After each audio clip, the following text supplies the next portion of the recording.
Who would have thought that in this cricket-obsessed nation, we would actually get to a point where the public believes that there is such a thing as too much cricket.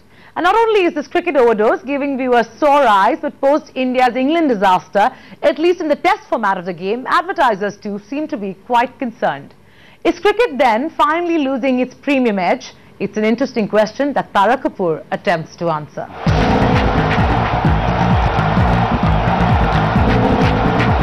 Absolutely magnificent. Dhoni finishes off in style. India lift the World Cup. The president of the ICC.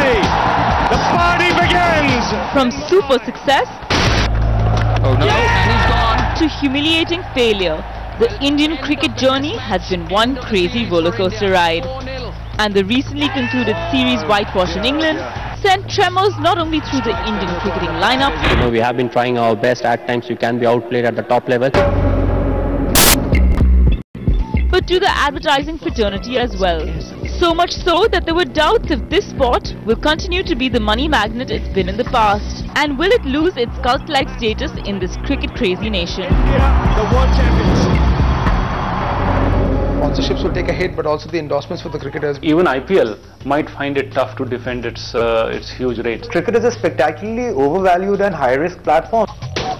Here's a quick look at the spot rates of the last few series. The World Cup fetched anything between 3.75 to 5 lakhs. The rates went up to 5 lakhs for IPL 4.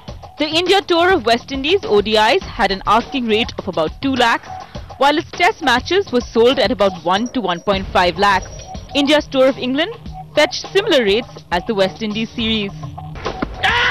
But all that could be in jeopardy if cricket rates go in for a correction thanks to India's disastrous performance. That's taken.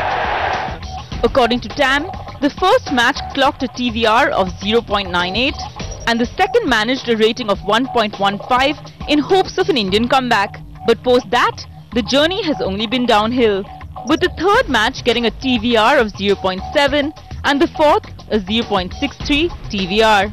They continue their flop performance for a longer term. I feel there could be anywhere between 25 to 40% drop in rates and ratings, which is quite natural because as such Indian audience will figure out that it's not any longer a number one team. The whole success that you saw as a number one team or the success of World Cup had its impact of around 20 to 30% in ratings or in rates, which can turn back easily when the performance goes down. This is a massive crack that has happened, and of course the sponsorships will take a big hit. And I think writing is on the wall, because if you notice brands like Airtel, which were so committed to cricket, have moved away from Champions League and have actually gone and put nearly 80 odd crores in Formula One. So that's pretty much the signs of times where sponsors actually want return on investment, and I don't think they believe that after this defeat, for some time at least, the Indian cricket will really bounce back to the same values that they used to get in the past. जब तक बल्ला चल रहा है ठाट चल रहा है, जब बल्ला नहीं चलेगा तो फिर. And it's not only cricket as a property that might bear the brunt of India's current losing streak. Cricketers too might soon feel the heat, as it directly impacts the weight of their wallets.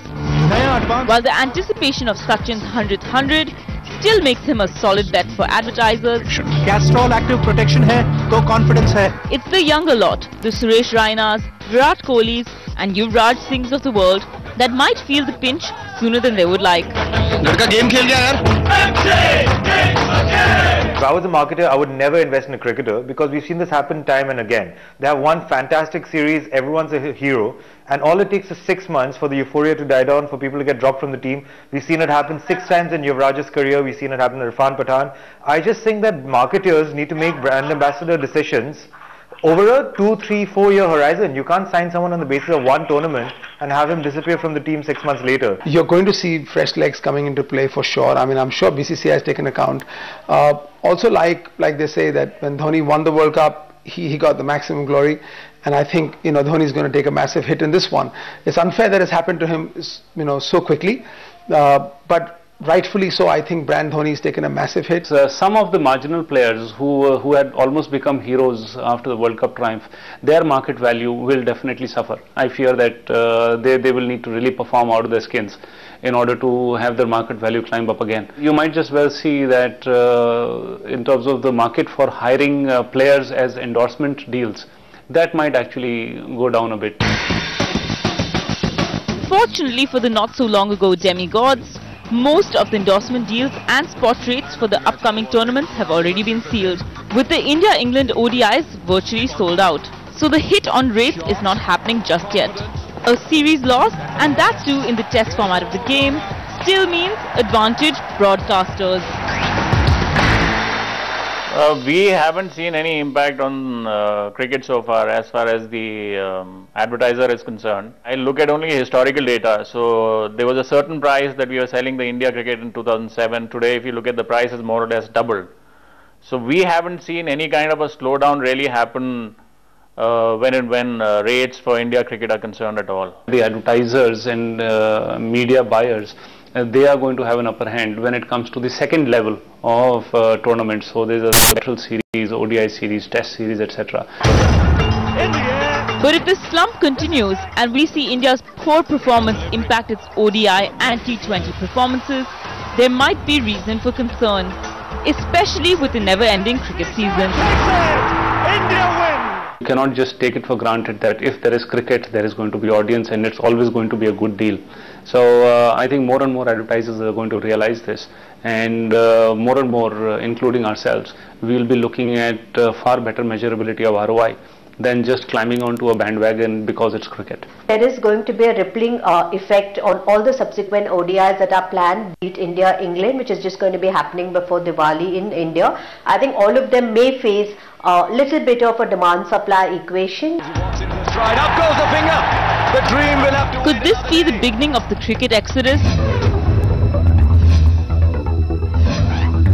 A trend that could have possibly already begun, with telecom giant Bharti Airtel dumping its Champions League title sponsorship and moving to Formula One.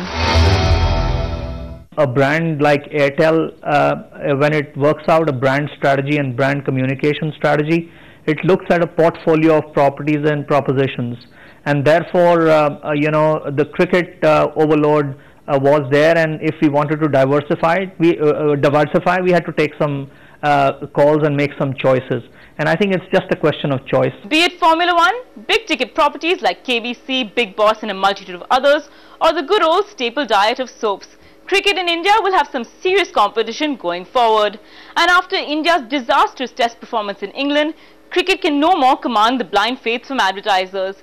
Its only saving grace being its undying love affair with the Indian masses. But if the bad spell continues, that unconditional love might soon become conditional.